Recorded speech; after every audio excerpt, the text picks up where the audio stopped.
सफलता पाइबाकु चाहुथिले charity secrete कथा जानंतु।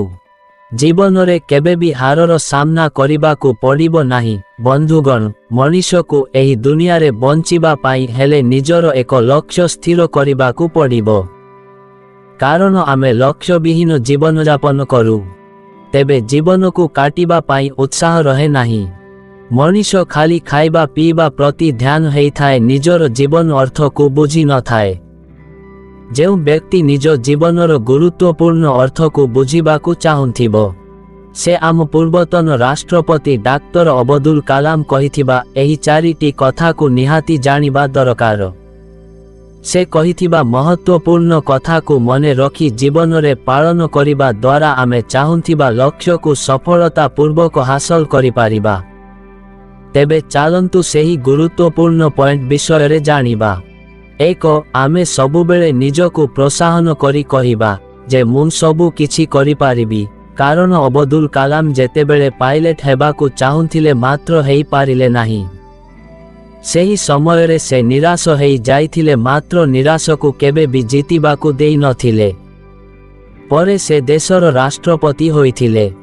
जदि से सेही दिन हार मानी जाइथान्ते तेबे एते उन्नत स्थान को जाई पारि नथान्ते।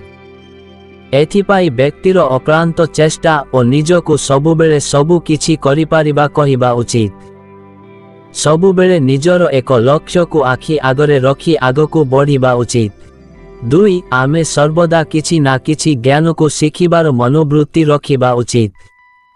अनेक लोक शिखिबा छाड़ी दियंती, सामान्य हार को मानि नहीं जीवन रे आउ किछि शिखिबार इच्छा रखी न थांती। जीवन आमको जहा शिखेई थाए ताहाको ग्रहण करी आगको जीवा द्वारा अनेक किछि आमे शिखि थाउ। अब्दुल कलाम मध्य सबुबेले शिक्षा को गुरुत्व देउथिले।